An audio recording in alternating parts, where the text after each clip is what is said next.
to cause cancer and birth defects, which is so unethical as a whole, wrong and irresponsible. You have absolutely no business being a fashion influencer. Hi guys, it's Zara. Welcome back to my YouTube channel. I hope you guys are all doing well. So today is going to be a bit of a different video from my regular content. I've been seeing something on social media a lot more recently as we merge into spring and summer months. And it's really been annoying me, and I want to talk about this issue and I want to give my perspective on this issue, which I think is a little bit different from what we're seeing on mainstream media and social media. And the issue that I want to talk about today specifically focuses on the fast fashion industry and fashion influencers. Now, before I get into this video, I do just want to give a bit of a disclaimer because in this video I will have some pretty heavy and strong opinions on things, and I will be calling out influencers for their actions that I just don't agree with. I'm upset because I think companies, and by extension fashion influencers, are contributing and promoting a real world problem, and so I feel like I need to give my opinion on this. But that being said, I just want to say that no one is perfect.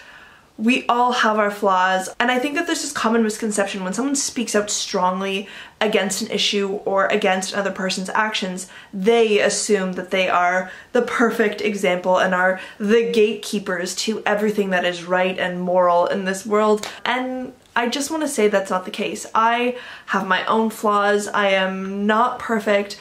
I mess up a lot. Every day I'm learning and growing and learning from past mistakes. So this video isn't to shame anyone. This video isn't to say that how I feel is somehow superior than someone else. I'm just upset by what I'm seeing on social media, so I want to talk about it and I want to give my opinion. That being said, let's get into the video.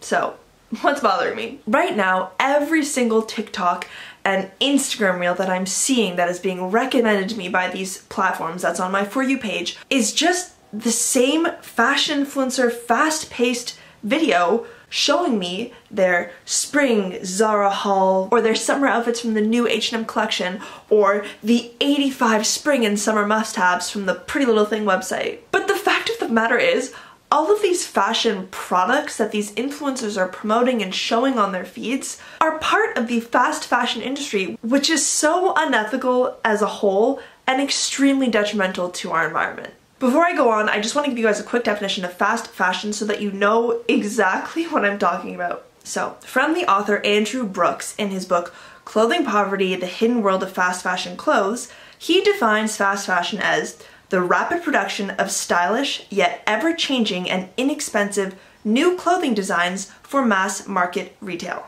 I'm looking at you, Zara, H&M, Mango, PLT, etc., etc. The list literally goes on. So why do I have such a strong vendetta against the fast fashion industry? First of all, they are notorious for labor exploitation in developing countries where there aren't necessarily enough labor laws to protect the workers. This means that in order to make maximum profit, these fast fashion retailers will source their products from these developing nations at an extremely low cost because there aren't enough rules and laws and regulations in place. Let's just think about this critically together for a second here. How can these fast fashion retailers sell us clothing and accessory and shoes at such a low cost if they are truly abiding by safe, ethical, and fair labor practices? The answer is they can't. They can't sell customers excessively cheap clothing and make an excessively high profit by providing safe working conditions and a living wage to their workers. It's just not possible, and so they resort to labor exploitation. Secondly, the clothing, shoes, and accessories that come from the fast fashion industry are straight up bad for us due to the very harmful chemicals used during the fiber production, the dyeing process, bleaching, and wet processing of the garments. If you don't believe me, let me read you a direct passage off of the American Pretty Little Thing website. Clothing may contain chemicals that are known to the state of California to cause cancer and birth defects or other reproductive harm and may be included on the Proposition 65 chemical list. I mean, could they be more clear? My question here is, why are we, as consumers, willing to endure long-term negative health effects for the sake of buying excessively cheap clothing? And if we ask ourselves the same question as we did before, how are these companies able to give us these low-cost products?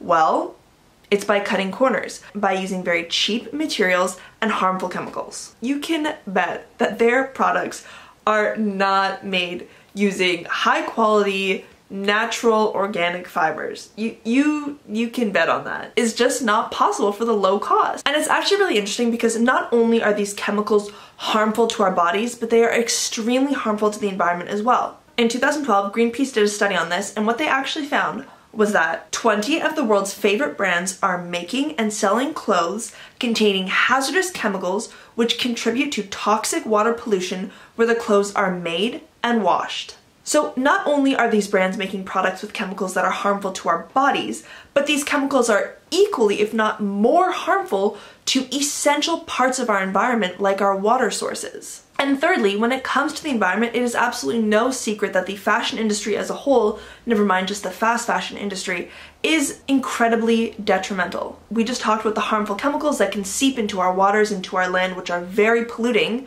but clothing production in itself also uses an excessive amount of water. I mean, I feel like we've all heard the stat that for 1 kilogram of cotton, you need 20,000 liters of water. And even just washing our clothing can be a problem. When we wash clothing that has synthetic fibers, microparticles of those synthetic fibers actually seep into our water and make their way into our oceans. And quite possibly the biggest issue that I have with the fast fashion industry that is not just polluting our environment, but that it creates overconsumption. When I first described fast fashion to you guys, it was this idea of rapidly changing fashion trends. And what happens is that when we have this idea that we need to completely revamp and rebuy a whole new wardrobe every 6 weeks to stay trendy, we are unnecessarily over-consuming a product to the point where it has serious negative impacts on our environment. On average, Western families throw away approximately 30 kilograms of clothing in a year. And by the way, most of these clothes can take up to 200 years to decompose. It just deeply upsets me that the fast fashion industry promotes this idea that we need to overconsume clothing to be accepted in society as a trendy, fashionable person. I think that idea is inherently wrong. I mean, honestly, the negative effects of the fast fashion industry on our environment are endless.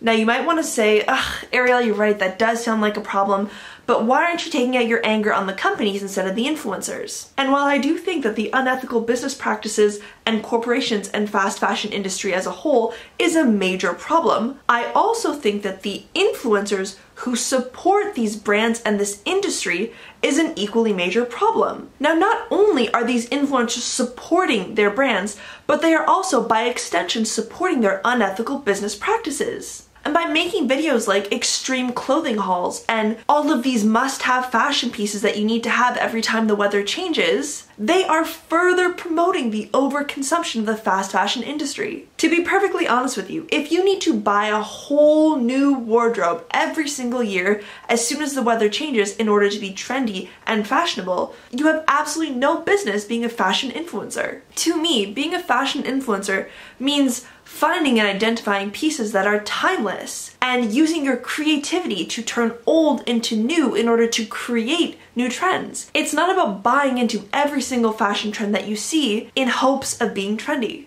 And my issue isn't just that these influencers are promoting the overconsumption of such a detrimental industry, it's that as influencers, they do have a supreme power to shape the opinions of their audiences. And I think it's wrong and irresponsible to take that power and promote unethical business practices just so that you can be paid by these companies. I actually wrote my entire 125-page master's thesis on this whole subject, so believe me when I say I have done the most research. But let me tell you a bit about the theories and facts behind influencers being able to shape the opinions of their audiences more so than companies or more traditional forms of media. Influencers have very specific qualities that allow us to feel an intimate human connection with them that ultimately forms this feeling of trust between the audience and the influencer, where we feel like their opinions are important and things that we should adopt in our own lives. Influencers embody this level of authentic, realness, and they are trusted and loved by their followers. And because there is this human connection that is felt with the influencer, it makes it feel like they're a friend and someone who you can go to for help and whose opinions you can trust. When it comes to advertising, fast fashion brands rely on these influencers because of the human connection that these influencers bring to advertising. They have these intimate and faithful relationships with consumers, which corporations themselves, as these non-human entities, are not able to create through more traditional forms of media. We also have to talk about the platforms that these influencers use are so important to the fast fashion industry. As we've said, the fast fashion industry relies on fast changing clothing trends. And because the majority of us consult social medias for our fashion inspiration, we are directly fed an ever-changing and endless amount of fashion trends daily by these influencers. I mean, like, seriously, how many of us have saved Instagram posts into like archive folders of fashion inspiration? And seriously, what teen doesn't have a fashion inspo Pinterest board going?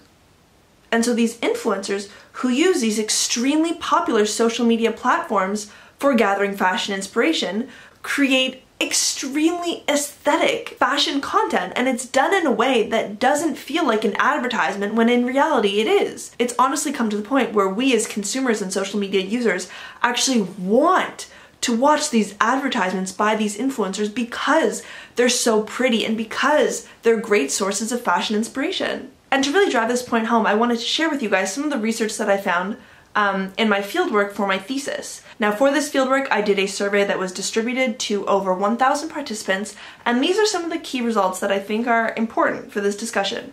So, I found that 71% of participants between the ages of 18 and 24 derive their fashion inspiration from Instagram. So now we know Instagram is a very important source of fashion inspiration. And what I also found is that 45% of participants between the ages of 18 and 24 follow their favorite accounts specifically for fashion inspiration. So it truly was not a surprise to me when I found that 50% of my female participants have purchased a clothing product, shoe, or fashion accessory that they saw their favorite influencer wear. I think to conclude this video, we can say two things. One, the fast fashion industry is bad. And two, fashion influencers have this supreme power to shape our opinions, and by extension, which fashion trends we follow and where we spend our money. Because influencers truly are such strong opinion leaders in our society, I believe that they are morally obligated to avoid promoting such irresponsible business practices and industries and products that are quite clearly harmful to societies, to our bodies, and to the environments for the sake of making a quick buck. This honestly makes me so heated, so I'm just gonna end this rant here. I feel like you guys got my point. That being said, I want to quickly talk about what we can do as viewers and consumers. For starters, we can be smarter with our purchases by only buying pieces that will last us longer than 1 season and 1 year, and which are made from more sustainable and safe materials. We can avoid over-consuming fashion by being more selective with the pieces that we buy. My favorite, we can also shop secondhand. And finally, when it comes to influencers who are creating this massive fashion content, we have to watch their content with scrutiny, and we have to take this content that's being promoted to us for what it is, which is an advertisement. Anyways, that is all I have for you guys today on this subject that has truly been troubling me for a couple days now. I hope this gave you a different opinion to all this fashion content that's being promoted, especially as we change from the winter season to the spring and summer season. Let me know your opinion on this issue down below. I'd be really interested to hear it. And thank you so much for watching. Don't forget to like and subscribe, and I will see you guys in my next video.